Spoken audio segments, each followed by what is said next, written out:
Muito bom dia a todos, sejam muito bem-vindos. Nós vamos dar início ao segundo congresso Todos Juntos contra o Câncer. Meu nome é Yuri Pita, eu sou jornalista, trabalho no Estadão. Na verdade, trabalho na editoria de política e, de certa forma, por coincidência, acabou sendo um tema importante. Acabaram se misturando saúde e política nessa semana por uma coincidência que vai ser, acho que de certa forma vai ser debatida aqui também. Eu vou participar com vocês ao longo desta manhã, durante este painel de abertura do nosso evento. Estamos todos aqui para darmos continuidade às atividades realizadas pelo movimento Todos Juntos contra o Câncer, que reúne os principais atores do país, que tem como objetivo fomentar as discussões sobre o câncer no Brasil. Para entender melhor o que é o movimento Todos Juntos contra o Câncer, nós vamos exibir um rápido vídeo institucional. Sejam todos bem-vindos. Você sabia que todo ano mais de 570 mil novos casos de câncer são diagnosticados no Brasil? Não. Tudo isso? É mais de 500 mil de pessoas. E existe tratamento para todas essas pessoas? Infelizmente, não. Pois é. Nosso sistema de saúde ainda não consegue atender a toda essa demanda. E às vezes a demora é tamanha que nem dá mais tempo. Estamos falando de meses em uma fila para marcar uma simples consulta. Fora o tempo que demora para os resultados de alguns exames ficarem prontos. Em alguns casos, essa espera pode demorar até um ano. Isso pode atrasar e muito o diagnóstico. Pois é, e toda essa espera atrapalha muito a busca pelos resultados positivos no tratamento. Afinal, quanto antes o câncer for descoberto, maiores serão as chances de cura. E digo mais, o tempo não é o único problema. Tem a qualidade do tratamento. Já existem centenas de associações no Brasil lutando por esses direitos. E cada um faz a diferença na sua região. Mas já imaginou a força que teríamos se todos nós trabalhássemos juntos? Pensando nisso, foi criado o movimento Todos Juntos contra o Câncer, que já reúne as principais entidades de oncologia do país. Quanto mais gente participar, mais força teremos nesse movimento. Nós podemos mudar a realidade do combate ao câncer no Brasil. Vamos construir juntos esse movimento e ajudar a melhorar a saúde do Brasil. Entre no site e participe. Curta a página no Facebook. conto com você. Contamos com você. E obrigado, gente.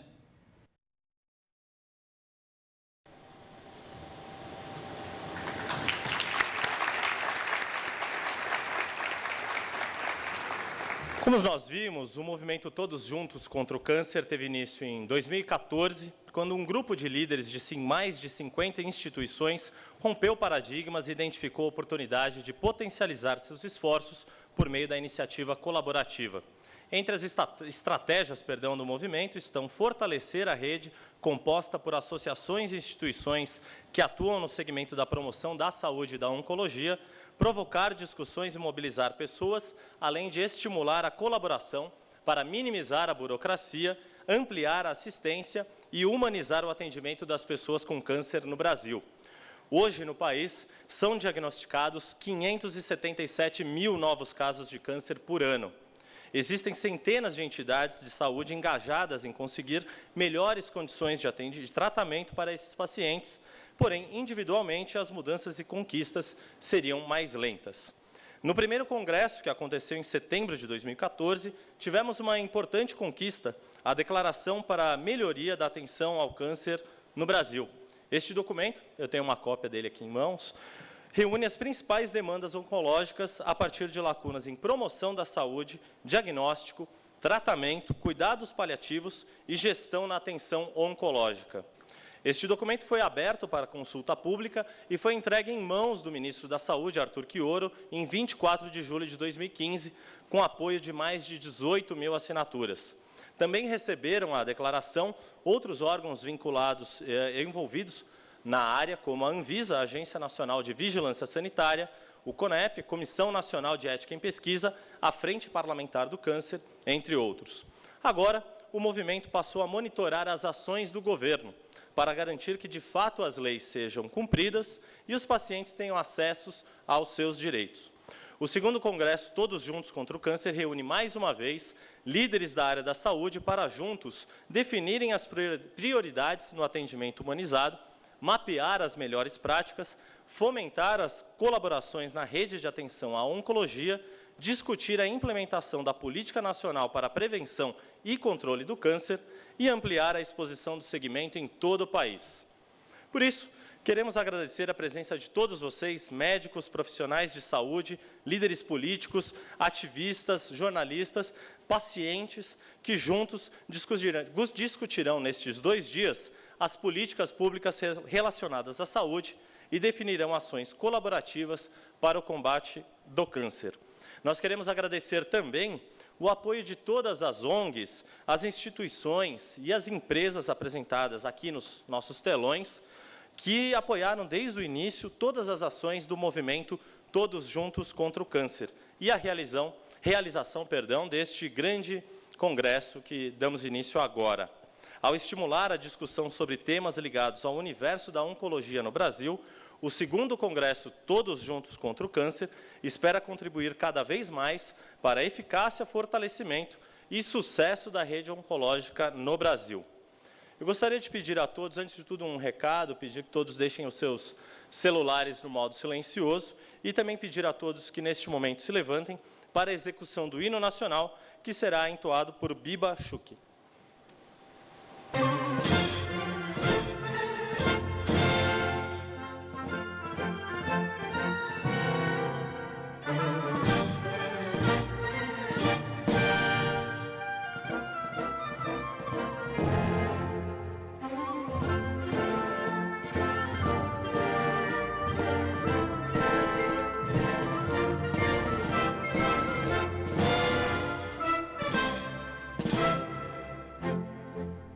Ouviram do Ipiranga as margens plácidas de um povo heróico, bravo, retumbante, e o sal da liberdade em raios fúlgidos brilhou no céu da pátria nesse instante.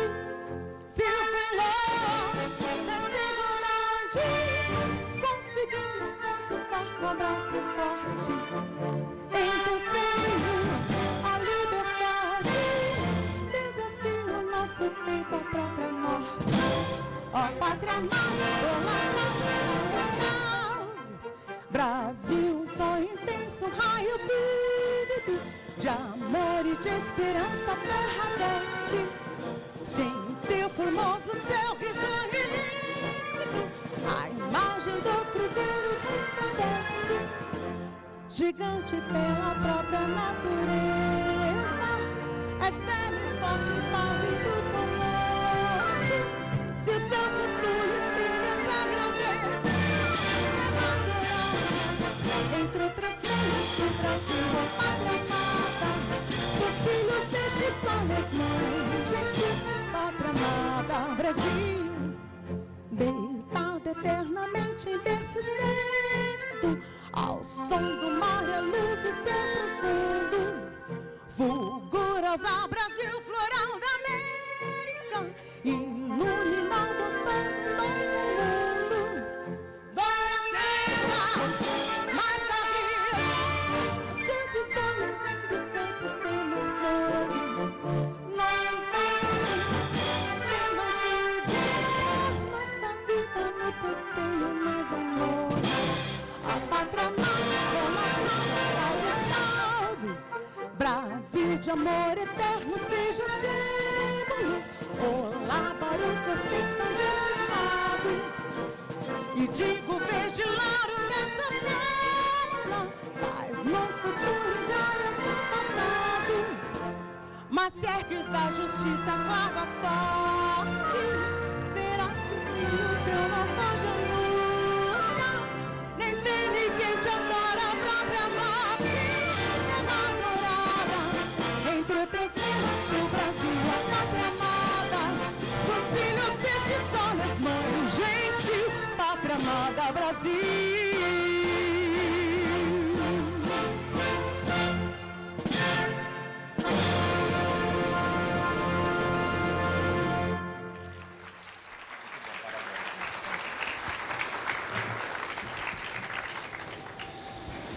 Muito obrigado, Biba Shuki. Peço a todos que se sentem, por favor. E antes de darmos início ao nosso painel de abertura, gostaria de pedir a atenção de todos para assistirem a mais um vídeo que contextualiza muito bem os desafios enfrentados pelo paciente em tratamento de câncer no Brasil.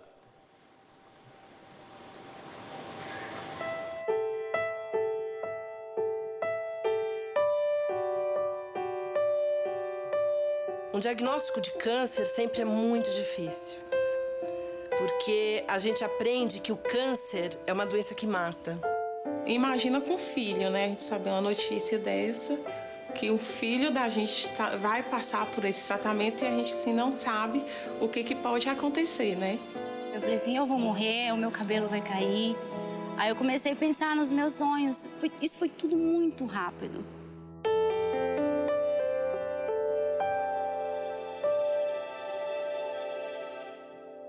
Nós sabemos que muitos curam, mas a gente também tem uma parcela da população que não chega ao resultado final de cura.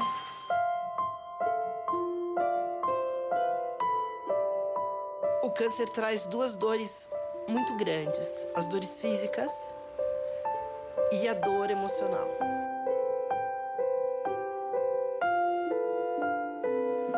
Nesse caso da doença, a gente começa a ver outras coisas, né?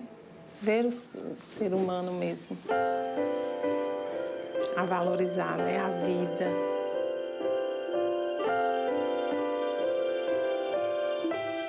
Quando a médica ela me segurou minha mão, ela falou assim, não, a gente vai estar com você, é uma batalha longa,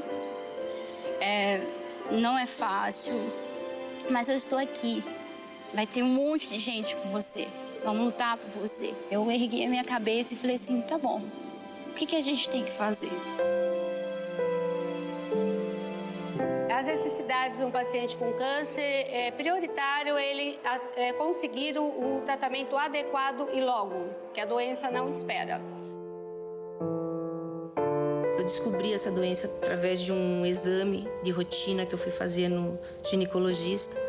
Ele já me encaminhou para cá e no dia seguinte eu já estava fazendo tratamento, já estava internada e fazendo tratamento. Isso deve-se à precocidade com que foi descoberta a minha leucemia. Fez toda a diferença. E, infelizmente, não são todos que têm essa sorte de ter acesso a um bom hospital, a uma excelente equipe médica e enfermagem.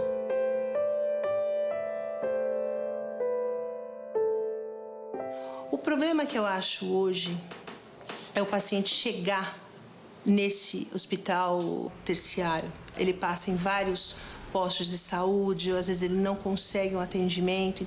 Muitas vezes eu já peguei um paciente que passou num posto de saúde, tinha um hemograma muito alterado e não foi percebido pela equipe médica.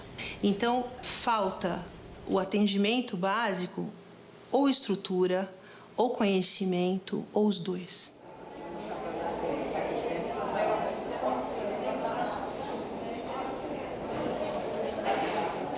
Como eu descobri o câncer um pouco antes do meu plano de saúde vencer, eu ainda consegui fazer o principal exame, que é a mamotomia, que é uma biópsia, dentro do plano de saúde. Muito difícil o próprio convênio cobrir. Ao término desse exame, onde foi comprovado que eu tinha um carcinoma, eu perdi meu plano de saúde. Aí o inferno começou.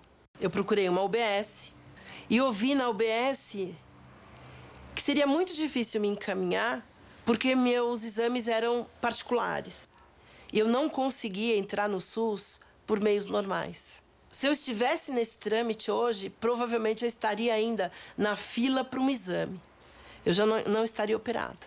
Existe muita demora. De cada 100 mulheres que vão na UBS, 10 são encaminhadas com urgência. As outras 90 aguardam ainda uma eternidade na fila. Que se é um câncer invasivo, a mulher não tem esse tempo de espera.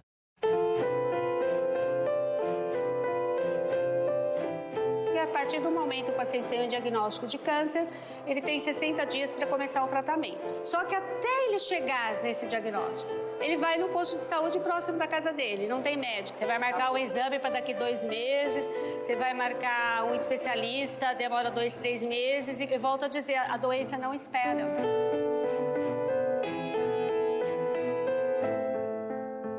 Infelizmente, eu tive amigos meus que morreram por causa da burocracia, de medicamento, de transplante de medula óssea. É sofrido a gente não poder fazer planos, a gente não saber o dia de amanhã. A gente tem de viver um dia de cada vez, entendeu? E aí a gente ainda tem de lutar para questionar médicos, por mais que eles sejam assim, os melhores, a gente tem de estar ali, né, perguntando, a gente tem de lutar com plano de saúde, brigando com plano de saúde e assim, né, brigando pela vida. Eric, ele teve uma doadora, graças a Deus foi da família, foi a irmã. Só que como voltou em forma de tumor, então a equipe médica resolveu fazer um novo transplante. E aí ele não pode mais receber da irmã, tem que ir para o banco, então ele foi cadastrado. E aqui no Brasil a gente não tem muita informação sobre doação de medula. A gente briga hoje para ter várias pessoas fazerem cadastro no banco. Mas nós não temos leitos para fazer transplante. Tem gente aí que você acha doador, mas não tem leito. O paciente morre. Leucemia não pode esperar.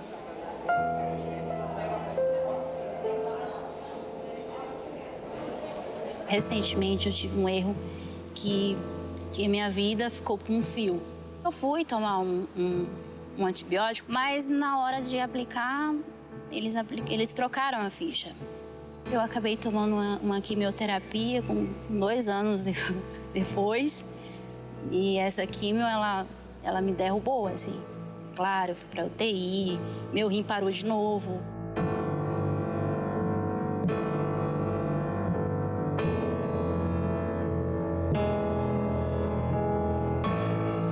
O que falta hoje no sistema público para ser realmente de excelência? Alguns exames em que os hospitais públicos não fazem, são exames caros, mas que hoje são absolutamente necessários para se fazer um diagnóstico e um prognóstico. Então, esse é um grande problema.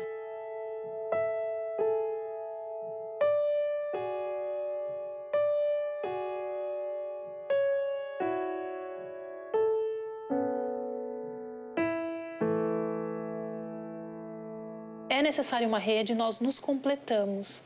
Quem ganha é o paciente, porque é um profissional especialista tratando daquilo que ele mais sabe.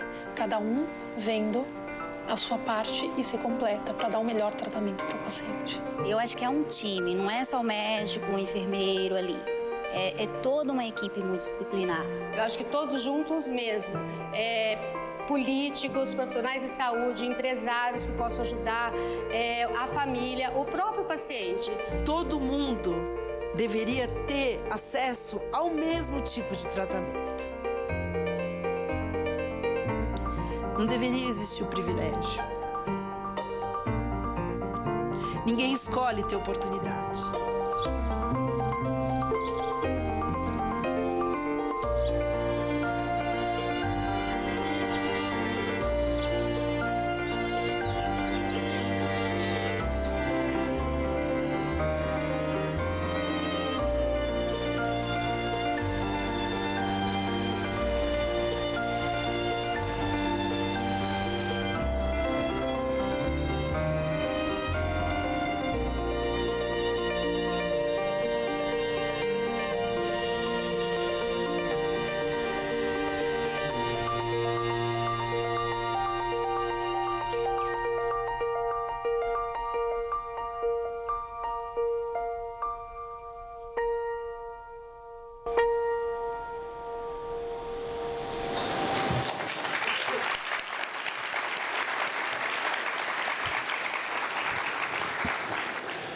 Bom, vamos dar início às apresentações e à cerimônia de abertura aqui. Eu queria chamar ao palco parte do Conselho Consultivo do Movimento Todos Juntos contra o Câncer, que são parceiros que nos ajudaram a co-criar os painéis da programação deste congresso. Então, gostaria de chamar ao palco o Dr. Antônio Carlos Buzaide, oncohematologista do Corpo Clínico do Centro Oncológico Antônio Hermínio de Moraes.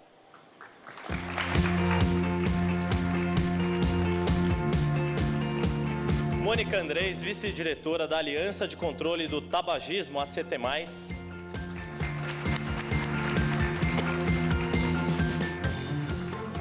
A doutora Mayra Calef, presidente da Federação Brasileira de Instituições Filantrópicas de Apoio à Saúde da Mama, FEMAMA.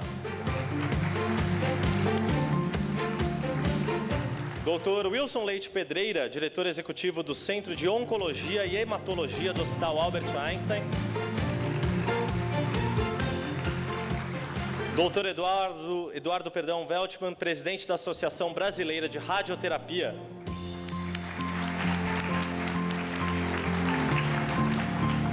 Valdir Cimino, presidente e fundador da Associação Viva e Deixe Viver.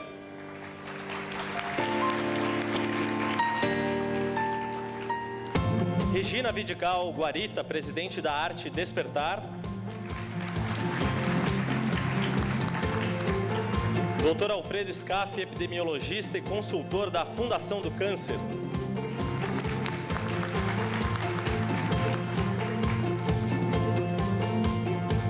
Carolina Cohen, diretora institucional da Abrale, Associação Brasileira de Linfoma e Leucemia.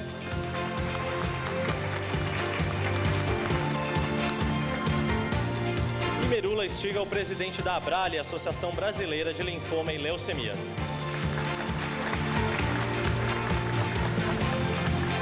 Cada um terá direito a 5 minutos para suas considerações iniciais. A gente vai seguir a ordem aqui, por favor. Não, teremos mais uma pessoa. Mais uma pessoa, perdão. Então, bom, Carolina, por favor. Bom, então eu gostaria de chamar também a Marlene Oliveira, presidente do Instituto Lado a Lado pela Vida, para estar aqui conosco na plenária de abertura.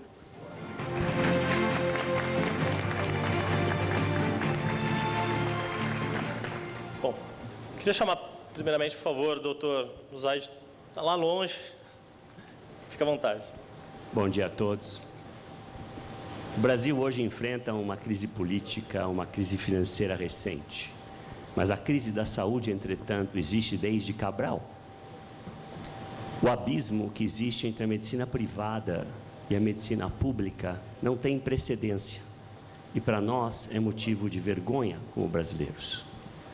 Com o intuito de melhorar isso e mitigar essas diferenças, o Todos Juntos contra o Câncer foi criado sob liderança da Merula Stigal. E esse projeto delineou os problemas mais comuns observados no Brasil. Mas mais do que isso, esse projeto delineou potenciais soluções para melhorar isto. Foi entregue ao Ministério e vai ser monitorado pelo Todos Juntos contra o Câncer. Eu não tenho dúvida que esse movimento é fantástico. E eu, pessoalmente, considero um orgulho e um privilégio fazer parte desse time. Muito obrigado.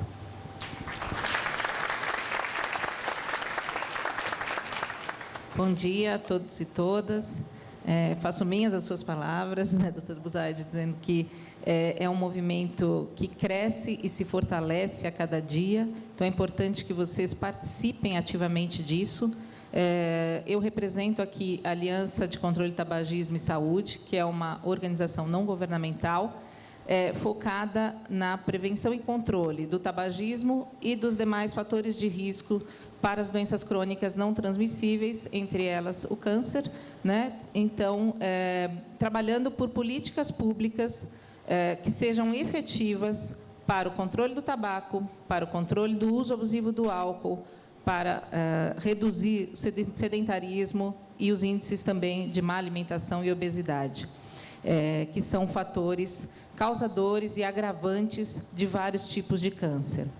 Acho que todos nós que estamos aqui sabemos o quanto custa caro ter um câncer. Custa caro ao indivíduo, à família e à sociedade.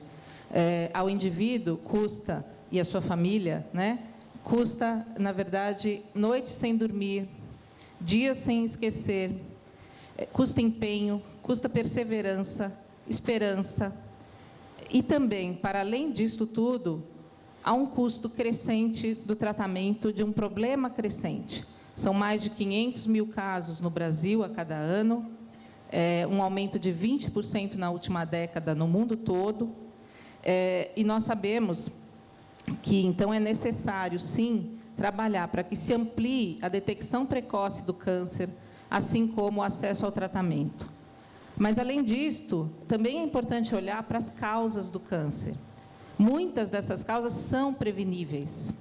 E também não há tempo a perder em relação a isso. Não é somente quando o câncer se instala ou é detectado que nós não temos tempo a perder. É importante que se atue também na prevenção de uma maneira bastante forte. Nós tivemos aí uma redução no Brasil de mais de 50% nos índices de tabagismo nos últimos 20 anos em função das políticas que vêm sendo adotadas no país. É preciso que a sociedade civil monitore, acompanhe e cobre essas políticas também em outras áreas, como na questão do álcool e na questão da má alimentação. Mas não basta disponibilizar as informações e cobrar apenas do indivíduo que possa resistir a todo o apelo que nós vemos diariamente para que as pessoas consumam bebidas alcoólicas, para que as pessoas se alimentem de forma inadequada. É preciso cobrar a responsabilidade compartilhada de todos, do indivíduo, do governo e também das empresas que fabricam e promovem os produtos nocivos à saúde. Então, o que nós fizemos hoje vai determinar o futuro. Se nós tivermos uma atuação forte em prevenção, nós também teremos um impacto forte, possivelmente, na redução de incidência de câncer no futuro.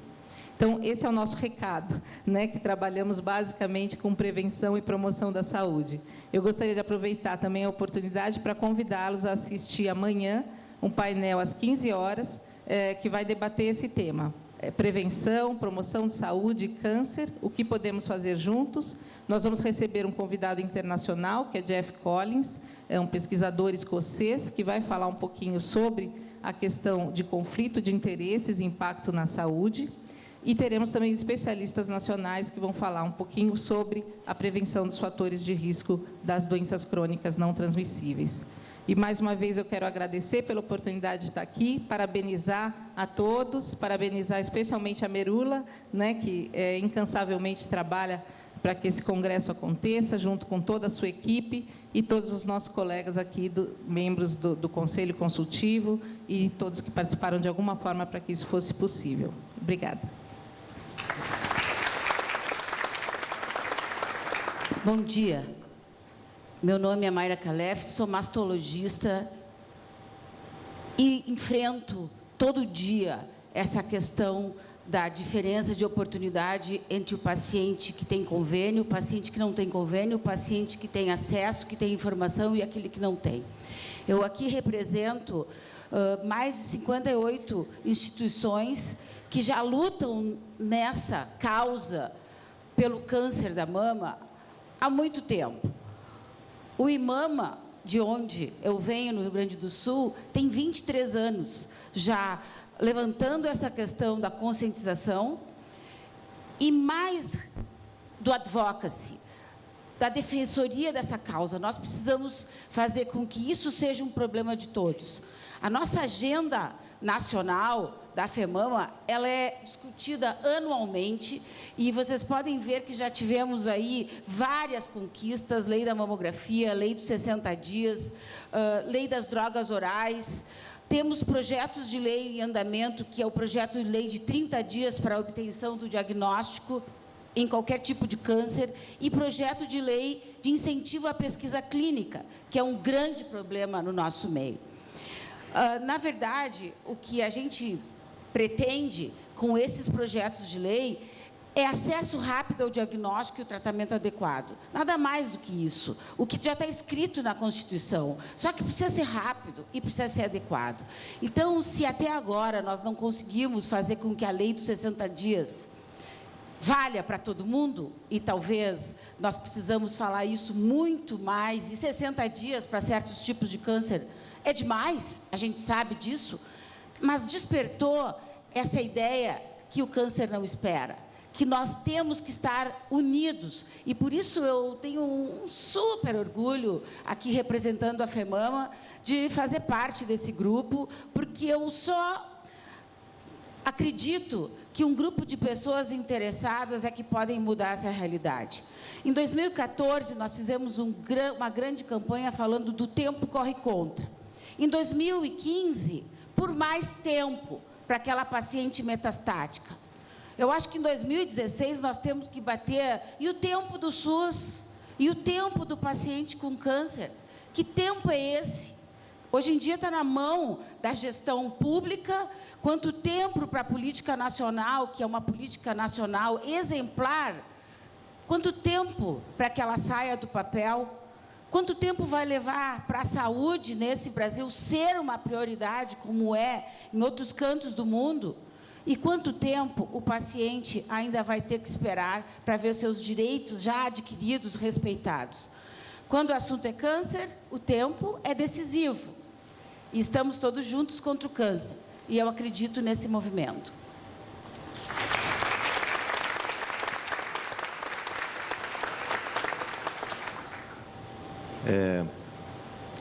Primeiramente, eu gostaria de dizer que é uma honra para a instituição e para mim estar presente nesse evento, porque nós temos aqui uma oportunidade ímpar. Nós temos reunidos aqui pacientes, familiares, organizações de pacientes e familiares, instituições de saúde, indústria farmacêutica, prestadores de serviço, enfim, nós temos todos que poderiam e devem estar juntos contra o câncer. Isso nos dá uma série de direitos e vontade de lutar por direitos, mas uma série de deveres também que eu gostaria de fazer alguns pontos aqui para que a gente pensasse nisso durante o transcorrer desse nosso evento. Foi colocado que nós temos uma perspectiva aí de 570 mil novos casos de câncer no Brasil esse ano, e essa situação é uma situação que deve crescer, a prevalência deve aumentar. Nós temos aumento da longevidade, nós temos aumento da sobrevida, nós temos fatores comportamentais e ambientais que vão causar esse aumento de casos novos, e a sobrevida vai acarretar um aumento da prevalência de casos, né? O câncer é uma doença crônica que deve ser cuidada pelo resto da vida. Portanto, nós temos que pensar em termos dos nossos direitos e em termos dos nossos deveres em relação à abordagem desse problema, que é um problema de todos nós, o problema do custo e da gestão da saúde crescente como nós temos. Falar um pouquinho do painel que nós vamos participar e alguns conceitos que são conceitos muito importantes, e alguns deles já foram até falados aqui pelos colegas e provavelmente o serão. Primeiro, a importância da prevenção e diagnóstico precoce. O nosso modelo de medicina é um modelo que não privilegia a prevenção e o diagnóstico precoce. Nós temos que pensar nisso, porque isso tem um impacto muito grande na sobrevida, na qualidade de vida e no custo do tratamento do paciente oncológico. Outro ponto importante é que a doença oncológica ela deve ser tratada e pensada de uma maneira integrada, não em caixinhas separadas, e o cirurgião opera e entrega para o oncologista e assim por diante. Portanto, o planejamento terapêutico ele deve ser multidisciplinar, e com isso você evita o desperdício, a falha, a perda de tempo entre os elos da cadeia da saúde. Nós temos que pensar nesse ponto também. A questão da personalização. E quando eu falo em personalização, eu não estou falando somente na questão do diagnóstico genético de cada um de nós, nos targets para os tratamentos, mas eu estou falando em nós enxergarmos o doente oncológico, o paciente oncológico como um indivíduo, não como uma doença. E para isso é muito importante que nós pensemos em medicina integrativa, em oncologia integrativa. Nós temos que pensar no bem-estar físico, mas psicossocial deste paciente. E pensar que o tratamento é um tratamento crônico e existe o antes do tratamento, durante o tratamento e o depois do tratamento, né? O survivorship é um ponto importante que precisa ser pensado na condução dos pacientes com câncer, né? E nos nossos deveres, nós temos que começar a pensar que realmente o tratamento do câncer tem que ser baseado em evidências. Nós temos que realmente ser muito criteriosos nos tipos de tratamento que nós deveremos exigir que seja oferecido, para que a gente pense, nós temos que pensar, e esse evento ele é brilhante nesse sentido, em saúde populacional, em acesso não só para quem tem condições, mas acesso universal, que é o que está previsto na Constituição. O Einstein, agora em novembro, inaugura um hospital municipal, que vai ser o seu hospital-escola, e o foco principal desse hospital é a oncologia. Uma coisa que nós tomamos bastante cuidado em fazer é garantir que as equipes que atuam na unidade Morumbi, na unidade Perdizes, sejam as mesmas equipes que atuarão nesse hospital municipal e que os protocolos de tratamento sejam os mesmos protocolos. Para isso, nós temos que garantir que tudo que nós fizermos seja baseado em evidências para que a gente tenha certeza que aquele recurso está sendo bem utilizado. Então, esse chamamento que eu gostaria, chamamento para que a gente pensasse sobre isso, que eu gostaria de fazer. E outro ponto que também foi colocado é que, nesta necessidade cada vez mais importante de fazer uma gestão do recurso, nós temos que ter parcerias entre todos os atores deste mercado de saúde em oncologia. Nós temos que ter as instituições trabalhando em conjunto, nós temos que ter a indústria farmacêutica trabalhando em conjunto com as instituições, assim como os pacientes e seus familiares. Então, parcerias e sinergias, eu acho que devem ser palavras de ordem para que a gente tenha condição de enfrentar este desafio de um número crescente de pacientes oncológicos. Muito obrigado.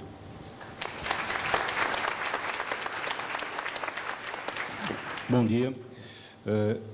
Eu, como representante da Sociedade Brasileira de Radioterapia, gostaria de agradecer muito à TJCC pela chance de colocar um pouquinho das nossas angústias aqui para vocês, e ver se a gente consegue, a partir do que está acontecendo, brigar para que a radioterapia seja acessível a toda a população. Passo o próximo, por favor. Vou falar um pouquinho sobre a demanda de aparelhos, um programa governamental muito interessante, que é 80 aceleradores lineares, que o governo está comprando, adquirindo e instalando no Brasil. Falar sobre remuneração da radioterapia e pequenas conclusões sobre essa história toda. Próximo. Se vocês forem seguir alguns parâmetros internacionais que existem sobre a necessidade de aparelhos de radioterapia, a Agência Internacional de Energia Nuclear, ela preconiza que se tenha um aparelho de radioterapia para cada 180 mil habitantes. Próximo. Já a Organização Mundial de Saúde é um pouco mais elástica e sugere que haja um aparelho de megavoltagem, um aparelho de radioterapia para cada 250 a 300 mil habitantes. Uma pequena estatística que eu fiz manualmente, em 30 de agosto, havia 204 milhões de habitantes no Brasil, havia uma estimativa de 540 mil casos de câncer, aqui muito variável. Sabe-se que 60% dos pacientes com câncer vão precisar de radioterapia em alguma fase do seu tratamento. Logo, tem dois cálculos. Um cálculo, calculando 60 pacientes mês máquina, haveria uma necessidade de 450 máquinas para essa demanda de 324 mil pacientes. Eu tenho a impressão que esse número é um número subdimensionado, e que esse número talvez não seja tão verdadeiro, mas vamos ser benignos e vamos colocar que existe essa possibilidade. E seguindo uma perspectiva um pouquinho mais elástica do que a agência internacional, vamos colocar para o OMS, pela OMS, para ter um aparelho para cada 300 mil habitantes, você precisaria ter 680 aparelhos no Brasil. Guarda esse número. Próximo.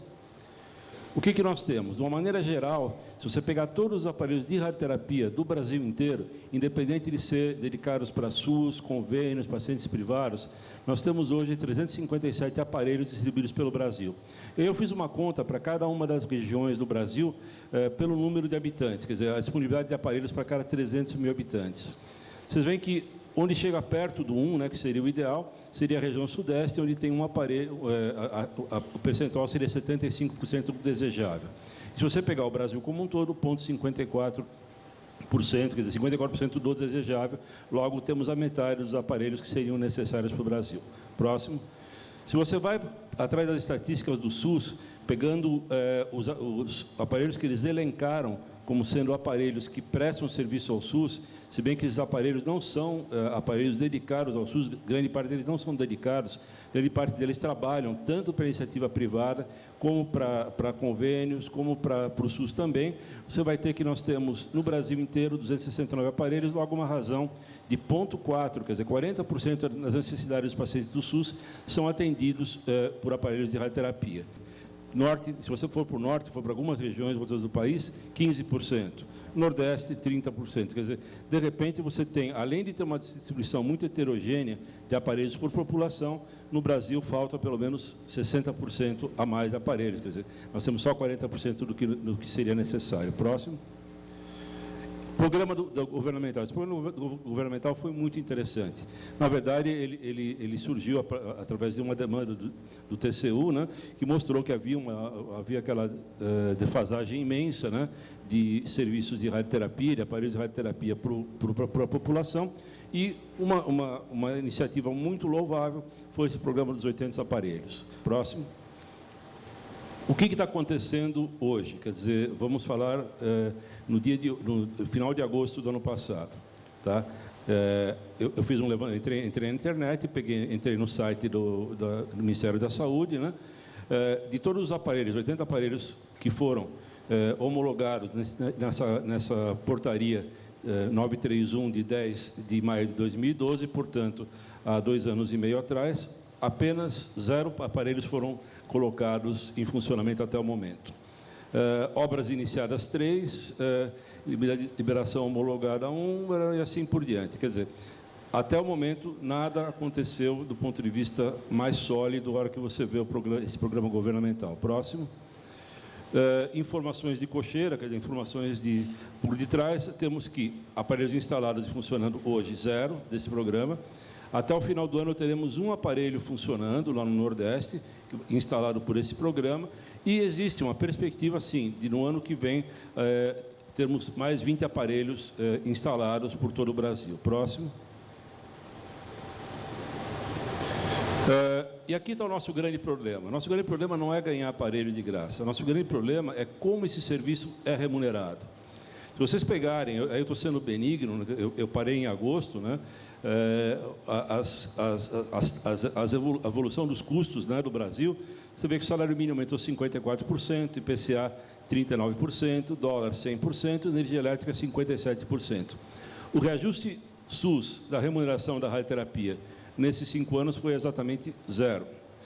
Próximo. E aqui somente mostrando, né, gastos federais em oncologia no SUS, né, mostrando aquela curvinha, a segunda curvinha, a primeira curvinha é a quimioterapia, a segunda curvinha é a radioterapia, que em 2010 teve um reajuste e agora está num patamar de estagnação, e a cirurgia, coitada, também lá embaixo e agora subindo um pouquinho, empatando em termos de gastos. Próximo. Em conclusão, né, o Brasil tem um déficit crônico, global, de pelo menos 200 aceleradores lineares para suprir a população atendida pelo SUS.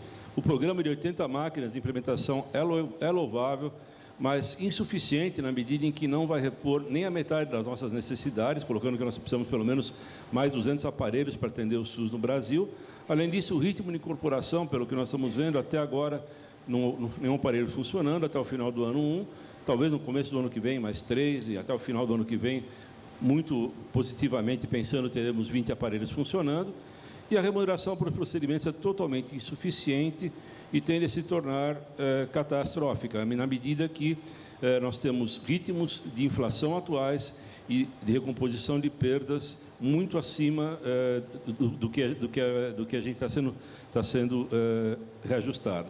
Então, a situação da radioterapia realmente é uma situação que preocupa, e todos juntos contra o câncer, acho que nós temos que pensar numa saída para melhorar esse financiamento, né, da saúde de uma maneira geral, da oncologia em especial, e aqui nós, como sociedade de classe, na sociedade de especialidade, gostaríamos muito que se desse um olhar a esses números todos, que infelizmente são números, porém esses números geram o não atendimento.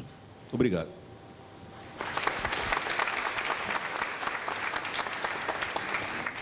Bom dia a todos. Quero agradecer com muito orgulho poder fazer parte desse conselho, agradecer a Merula pelo profissionalismo e a preocupação constante junto a todo esse processo que a gente vive. A gente foi numa crescente aqui, mas num processo desumanizatório se a gente olhar para os números e o que a mídia faz com a gente, né? Eu me coloco muito na posição da minha origem de um comunicador. A minha área, o meu berço foi exatamente o entender, o impactar pessoas, né? Com quantos comerciais de 30 segundos a gente impacta uma pessoa a comprar um produto, a mudar um comportamento. Quando a gente vê o que se mostra hoje para nós, para a saúde, o número de impactos que nós recebemos com relação à violência, ao descaso, à fila. Desde 2001, o Vive e Deixe Viver, Arte Despertar, Doutores da Alegria, várias organizações não governamentais entraram num movimento de olhar para o futuro, mas olhar para um futuro mais humanizado. 2001 foi um marco, o Ano Internacional do Voluntário, onde as torres gêmeas estavam sendo derrubadas, e a gente, mais do que nunca, como icônico, falar de humanização, exercer humanização, vem do ser humano, da sua origem. E a gente fala hoje na saúde de entender a integralidade. Eu só vou entender o outro se eu entender o outro como um todo.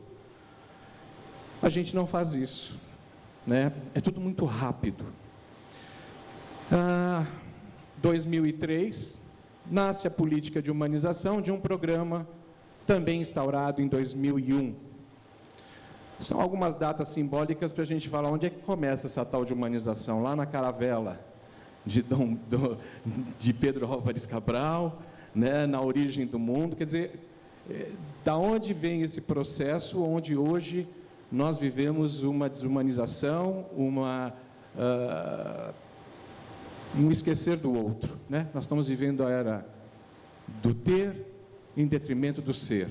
E a gente, dentro da saúde, tem que entender fortemente o que é esse ser humano. A ideia, de fato, nesse dia, a humanização, ela é uma ação transversal, e a gente vai discutir em algum momento o que é esse tripé da humanização, que ela nasce com um olhar para o paciente, e os profissionais da saúde perguntam, e comigo? Então, nós estamos invertendo até esse polo, olhando para os profissionais da saúde, abrindo espaço de diálogo, conversando, trazendo as rodas conversas, para aí sim mexer na gestão participativa, que é o segundo ponto. E aí sim a gente vai poder ter um atendimento decente para com o paciente. Nesse diálogo que nós vamos colocar em pauta amanhã, a gente vai discutir o acolhimento propriamente dito, para os dois públicos, quem cuida e quem é cuidado. E trazer a família também para dentro desse composto, porque se a família participa, todo mundo ganha. Eu acho que olhar para as nossas atitudes, mais do que nunca, pensar duas vezes antes de agir, nos garante pelo menos uma reflexão sobre o outro, cuidar do outro. Nesses praticamente 18 anos que a Associação Vive e Deixe Viver vem promovendo a contação de história, hoje somos mais, em outubro seremos 1.500 voluntários em 93 hospitais no país, a gente percebeu que a contação de história, ela acontece em qualquer canto. A gente fala com criança, adolescente, família, e no final a gente envolve todo mundo. O Brasil está precisando de fato de boas histórias, bons exemplos. E amanhã a gente vai trazer exemplos que são de ponta, exemplos que estão mostrando, estão evidenciando os resultados da humanização. A própria política diz que a gente não tem que mensurar resultados na humanização, mas quando a gente reduz fila, minimiza em tempo de sala de cirurgia, o paciente faz a sua aderência com adequação, todo mundo ganha, inclusive a economia da saúde. Amanhã também nós vamos abrir um espaço bem grande, porque na própria política de humanização da saúde não existe um dispositivo que valorize e que fortaleça o trabalho voluntário. Qual é o valor do trabalho voluntário no nosso país? Há 2 anos, o Conselho Federal de Contabilidade já colocou uma resolução. Vamos valorar, vamos entender o capital humano que nós estamos produzindo. As pessoas que, sem ganhar, estão mudando a cara do país. Amanhã lançaremos uma pesquisa para estudantes e profissionais da saúde, para nos passar qual é a percepção do trabalho voluntário na saúde no nosso país. Colabore. Muito obrigado.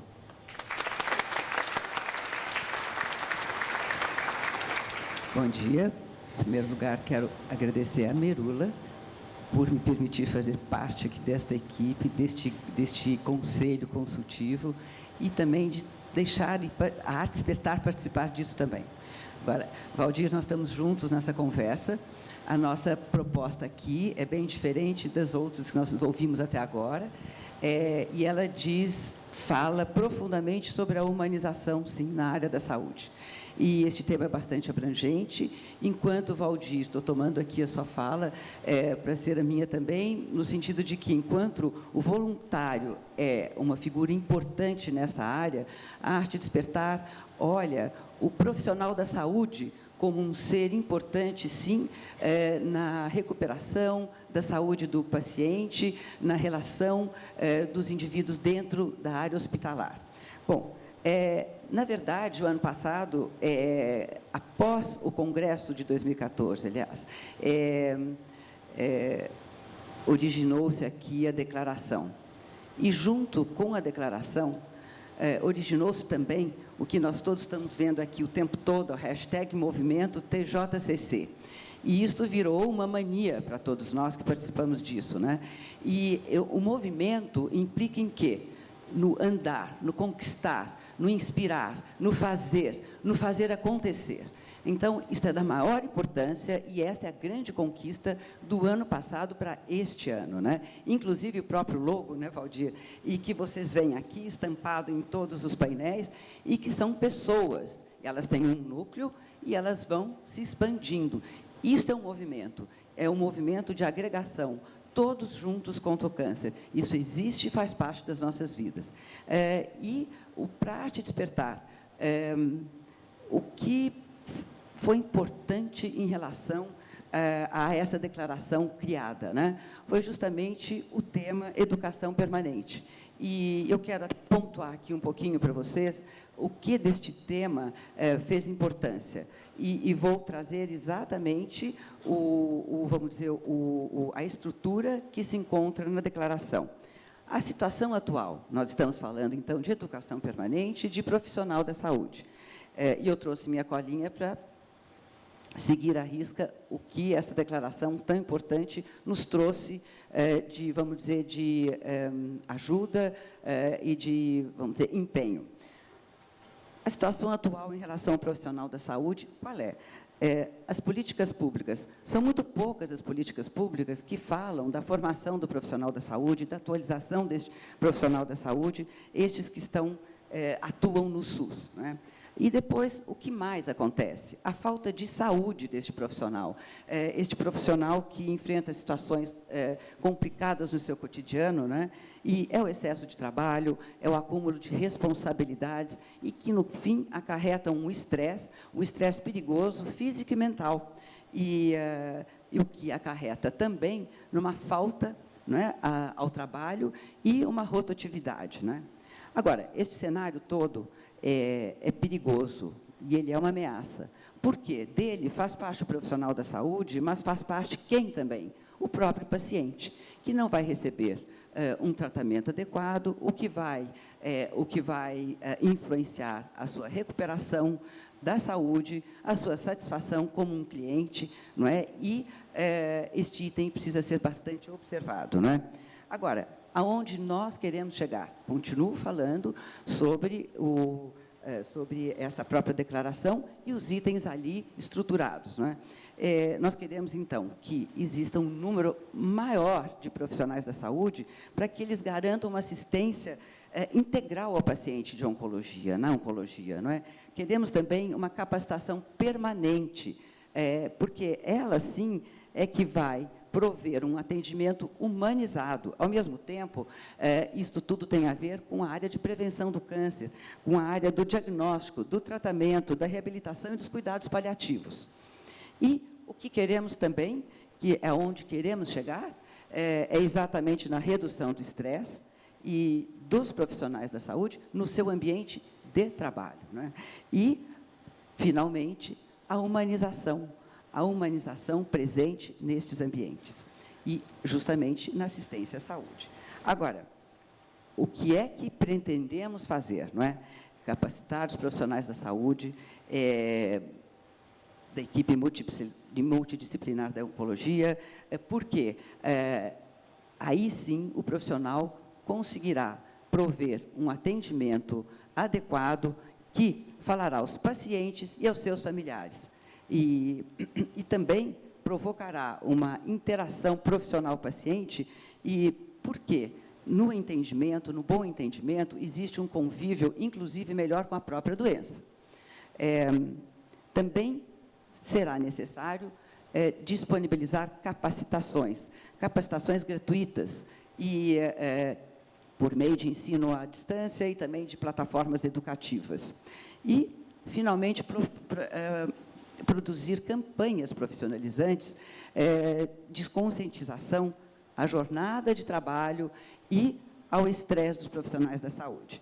Tudo bem, isto é o que consta na declaração relativo ao próprio treinamento, capacitação permanente, não é?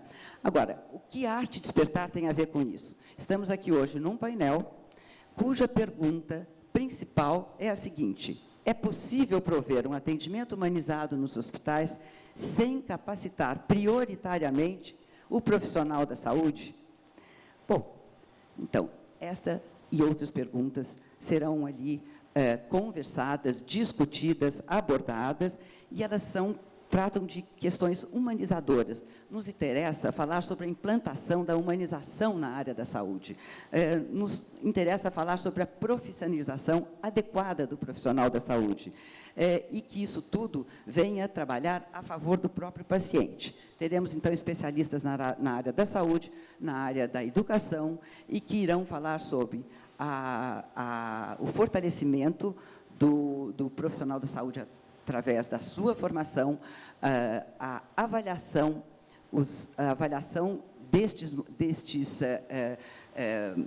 ensinamentos ao profissional da saúde, métodos avaliativos para que a credibilidade chegue ao ouvido de todos, e que isso se torne realmente uma rotina na área da saúde, e que essas ferramentas todas sejam adquiridas, usadas e virem uma rotina.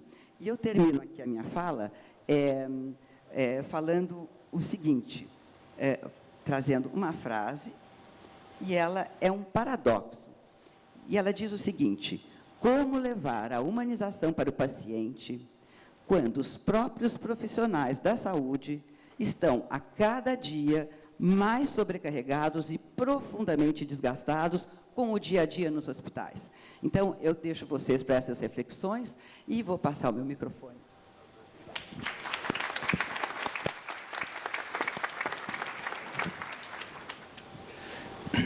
Bom dia. Inicialmente, eu gostaria de cumprimentar todos os participantes da mesa e, principalmente, a nossa incansável Merula da Brale, que nos permitiu este evento aqui, estar de forma brilhante conduzindo essas atividades. A Fundação do Câncer, na figura do nosso presidente, Dr. Marcos Moraes, traz uma mensagem de otimismo e perseverança neste momento difícil pelo qual passamos, convocando todos para um engajamento na luta contra o câncer. Essa é uma luta justa para toda uma vida. É necessária urgência na prevenção e controle do câncer em nossa sociedade. O Brasil passou por um rápido processo de envelhecimento, talvez o mais acelerado do mundo. E a doença câncer tem uma maior incidência em populações mais idosas. Viver mais traz o peso de conviver com mais câncer. O sistema de saúde, seja ele público ou privado, tem que se preparar para enfrentar essa situação. De forma estruturada, precisamos ter um diagnóstico da situação oncológica e fomentar ações organizadas com metas, prazos, orçamentos, para que este enfrentamento seja, de fato, efetivo. Os recursos disponíveis para essas ações são mais do que nunca limitados, escassos e até mesmo inexistentes, como foi mostrado em falas anteriores. Portanto, ações de controle do câncer não podem se limitar ao tratamento do câncer. Precisamos atuar na educação e saúde, na promoção e na prevenção, no diagnóstico precoce, no fortalecimento da atenção básica, nos tratamentos, obviamente, cirúrgico, químio, radioterápico e nos cuidados paliativos. na regulação assistenciais, nos sistemas de informação em oncologia e na pesquisa. O país passa por um momento de esgarçamento político e econômico, onde falar em todos juntos com um único objetivo parece impossível, mas existem muitas iniciativas, sendo este Congresso um exemplo a ser seguido. Essas iniciativas devem ser acompanhadas, incentivadas e muito divulgadas. A Fundação do Câncer, nos últimos 25 anos, tem trabalhado lado a lado com o Instituto Nacional do Câncer para o desenvolvimento de ações e políticas nacionais de controle do câncer. Um dos diversos exemplos desta parceria pode ser expresso na rede de doadores de medula óssea, o REDOME, que hoje é o terceiro maior do mundo, banco de doadores do mundo. Não podemos esquecer também todos os esforços feitos ao longo desse tempo no controle do tabagismo, que já foi citado aqui também. Nos últimos anos, a Fundação vem estabelecendo parcerias com entidades públicas e privadas com objetivos comuns na prevenção e controle da doença. A parceria com estados para apoiar a organização da atenção oncológica através de um planejamento de longo prazo dessas ações é um exemplo a ser citado. Tanto a discussão sobre o REDOME quanto a questão do planejamento da atenção oncológica serão objeto de painéis deste evento. Encerrando, desejo que este Congresso possa efetivamente interferir na prevenção e no controle do câncer na nossa sociedade. A todos os participantes, um grande e produtivo encontro. Obrigado.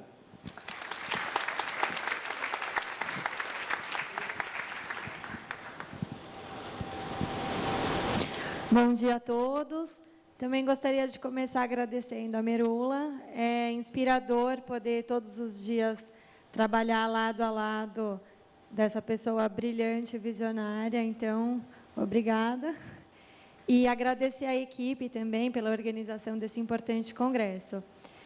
Falando especificamente da questão do acesso ao tratamento, são diversas as entraves que os pacientes enfrentam. Já foram faladas algumas aqui, então a demora no diagnóstico, a demora na aprovação das pesquisas clínicas, os desafios da radioterapia, e existem algumas outras barreiras. Então, as barreiras financeiras do tratamento do câncer, ele tem um custo extremamente elevado.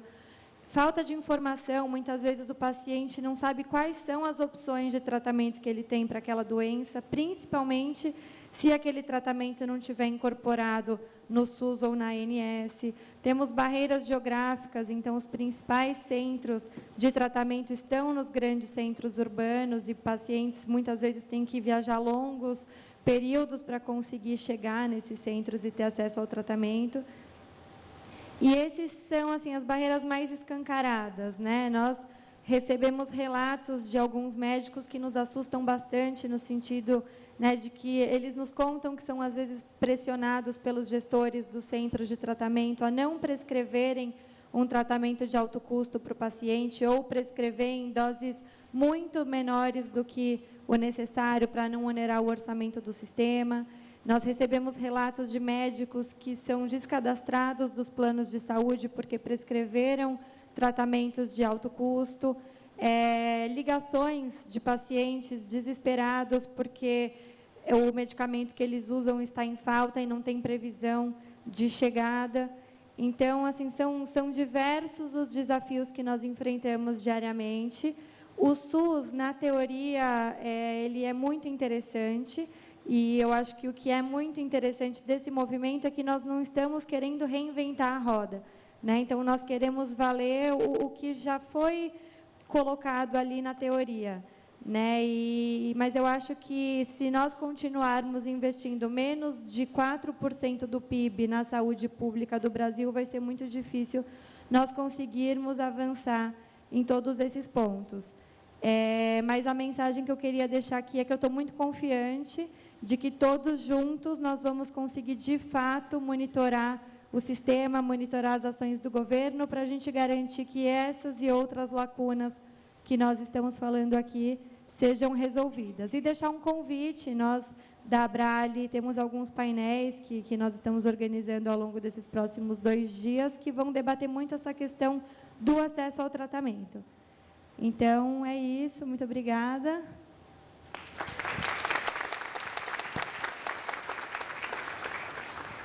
Bom dia a todos. Meu nome é Marlene Oliveira, eu sou presidente do Instituto Lado a Lado pela Vida.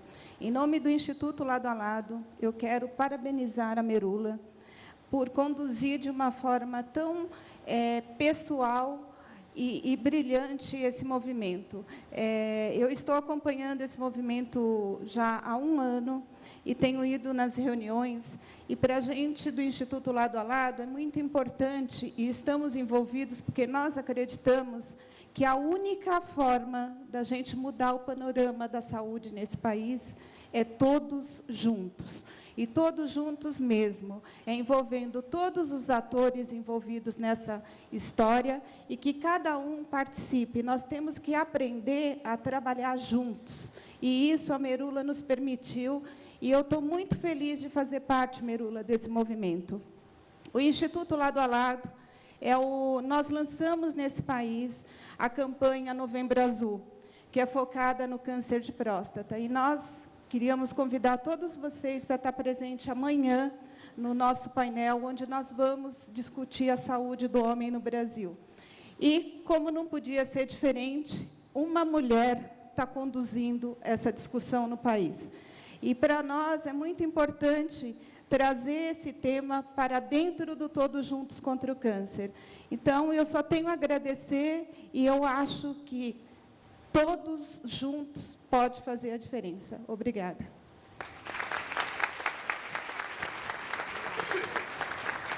Então, eu queria agradecer a todos, agradecer ao Conselho.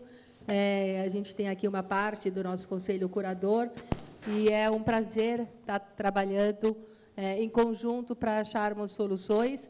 E, como foi falado, existem muitas experiências exitosas, existem pessoas que nos antecederam, transcendendo na busca de soluções, a questão da saúde já vem há muito tempo, e a questão da oncologia também, e poder dar destaque a essas ações que já acontecem há décadas, e a lutas de pioneiros que nos antecederam, e fortalecer e ampliar é muito gratificante. Queria agradecer cada um de vocês que está aqui com uma história, com uma experiência, para somar conosco, acreditando nesse ideal que juntos a gente pode impactar e transformar o mundo e abrir novos caminhos. Agradecer os nossos parceiros que apoiaram financeiramente, permitindo também que esse debate fosse possível. Agradecer toda a nossa equipe.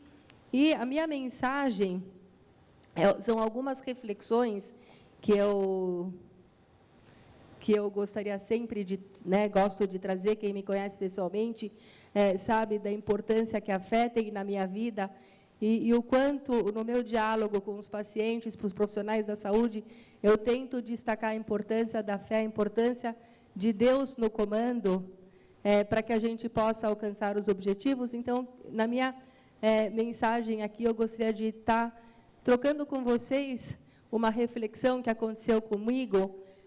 Há poucas semanas, na preparação aqui do Congresso, eu participei de uma palestra de um filósofo que, entre outras coisas da divindade, refletiu e apresentou uma história de um monge que orava e passava 2, 3 horas por dia orando. E ele falava assim: puxa vida, eu preciso reduzir as minhas orações, porque Deus sabe o que eu quero pedir, eu não preciso ser tão longo no meu discurso e nas minhas preces, já que é o Criador, ele já vai captar tanto a minha gratidão, como também os meus anseios e as minhas demandas. E ele foi conseguindo, aos poucos, reduzir essas preces, e nos apresentou, então, um filósofo, para mim foi muito forte, e muito, teve um significado muito íntimo, que o nosso monge conseguiu restringir as suas orações numa única frase: Deus, eis-me aqui. E se a gente puder, a todo dia, acordar, agradecer pela vida, agradecer pela oportunidade da gente poder transformar, da gente poder ser essa força, levar ao nosso próximo acolhimento, e se colocar nessa posição: Deus, eis-me aqui. Vocês imaginem o quanto a gente vai ser capaz de transformar, de contagiar e de irradiar.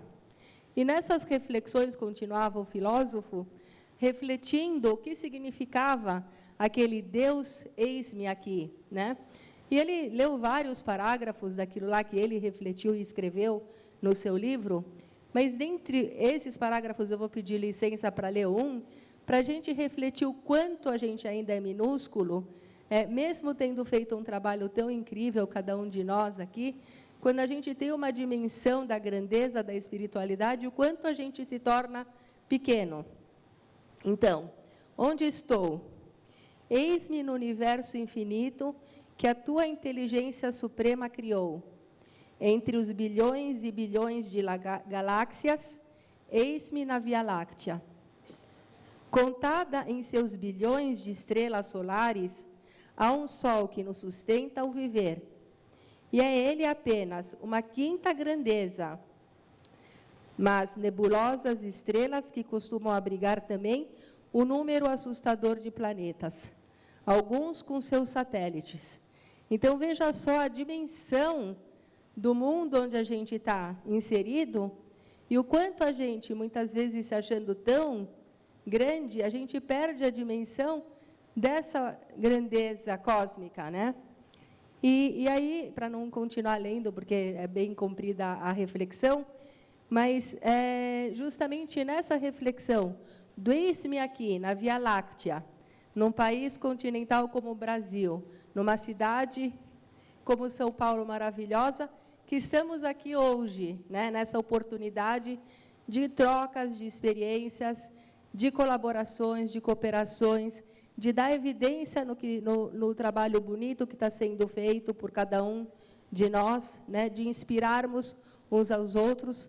Então, me coloco nessa posição, eis-me aqui, contando com cada um de vocês, para que a gente possa, de fato, alcançar os objetivos desse congresso, os objetivos que a gente idealizou, né, de transformação do nosso país e impactar a vida de todas essas pessoas que, de alguma forma, por alguma razão, são tocadas com provas tão difíceis e desafiadoras como a limitação da saúde e o enfrentamento do câncer.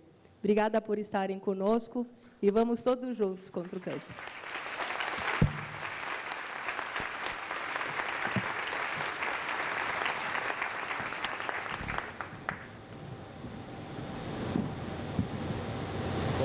Queria agradecer a todos os presentes aqui, muito obrigado pela apresentação de todos vocês e dar continuidade ao nosso evento. Queria, antes de tudo, agradecer a presença do deputado Arnaldo Faria de Sá, que está aqui. Muito obrigado pela participação, deputado. E quero convidá-lo a todos também para assistir um vídeo. O doutor Drauzio Varela foi convidado para participar da abertura do Congresso. Por motivo de agenda, não pôde participar, mas ele deixou uma mensagem para todos nós, que é o que a gente vai acompanhar agora. Eu sou um dos oncologistas mais antigos do Brasil. Eu vi nascer a especialidade praticamente. No começo, a oncologia brasileira praticamente não existia, né? Ficava limitada a alguns centros pequenos e que tratavam os doentes, em geral, pelo... Não, deixa eu fazer diferente. Quando eu comecei a fazer oncologia, a oncologia praticamente não existia. Ela ficava limitada a alguns hospitais espalhados pelo país. E as pessoas que tinham câncer em qualquer lugar eram encaminhadas para esses hospitais que tinham limitações muito grandes. Felizmente, a situação mudou bastante no país. Nós temos hoje um atendimento à oncologia que é razoável, mas está longe do ideal ainda. Faltam recursos, especialmente recursos para o SUS, para atender a demanda que cresce tanto. Tá. Eu acho que eu sou um dos oncologistas mais velhos do país. Quando comecei a trabalhar nessa área, a oncologia praticamente não existia. Estava limitada a alguns hospitais situados nas principais capitais brasileiras. E eles não tinham como atender a demanda de gente que vinha do interior, que vinha de todos os cantos do país. Essa situação, felizmente, mudou. Hoje existe uma estrutura de atendimento pelo SUS e, especialmente, pelas operadoras de saúde, de modo que o acesso é razoável. Está longe do ideal ainda, porque nós enfrentamos problemas muito sérios. Primeiro, falta de pessoal adequado, falta de equipamento, nós temos falta de médicos oncologistas ainda, de enfermagem especializada e, especialmente, a dificuldade de enfrentar medicamentos de altíssimo custo, como são os medicamentos mais modernos usados na oncologia. Nós vemos nascer hoje no Brasil um movimento que eu acho da maior importância, que é esse movimento das associações que defendem os interesses de pacientes portadores de determinadas neoplasias.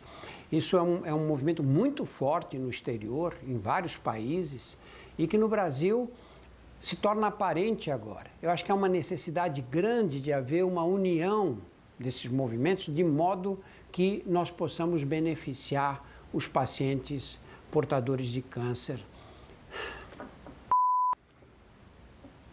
Quando eu comecei a trabalhar com pacientes com câncer, a oncologia praticamente não existia no Brasil. Nos anos 70, a oncologia se limitava a alguns centros em algumas capitais, São Paulo, Rio, Belo Horizonte, Porto Alegre, e os pacientes eram encaminhados do país inteiro para esses locais que não tinham condições de dar um atendimento de acordo com as exigências do país. Está grande demais. Quando eu comecei a atender pacientes com câncer nos anos 70, a oncologia praticamente não existia no Brasil. Ela estava limitada a alguns hospitais em grandes capitais, como São Paulo, Rio, Belo Horizonte, Porto Alegre, Recife. E os doentes do país inteiro eram encaminhados para esses lugares que não tinham condição de dar um atendimento de acordo com a demanda. Felizmente, essa situação mudou muito no decorrer desses anos. Hoje, a oncologia brasileira é uma oncologia avançada, médicos preparados, muitos deles que frequentam congressos internacionais, um bando de gente que estudou fora. Nós temos uma enfermagem especializada hoje, ainda infelizmente em pequeno número, mas a gente sente que nós começamos a ter um corpo de profissionais treinados. E, especialmente, centros de oncologia que se espalham pelo país, ainda em número insuficiente, mas que se espalham pelo país de uma forma um pouco mais abrangente, de modo a dar atendimento médico a populações mais distantes. O que eu acho que falta ainda é uma coordenação mais ampliada entre as entidades dessa área, que envolvem autoridades públicas, que envolvem as associações que cuidam do interesse dos pacientes, a própria indústria que produz os medicamentos. E essa coordenação pode beneficiar muito os pacientes em função do atendimento que eles podem conseguir dessa forma. Eu vejo com muita simpatia o movimento Todos Juntos contra o Câncer, porque ele permite reunir todas as forças disponíveis para lutar por uma melhora da oncologia no país.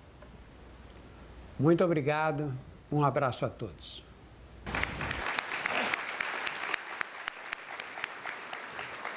Bom, registrar o agradecimento ao Dr. Drauzio Varella por esse vídeo bem-humorado e bastante importante. A gente vai dar...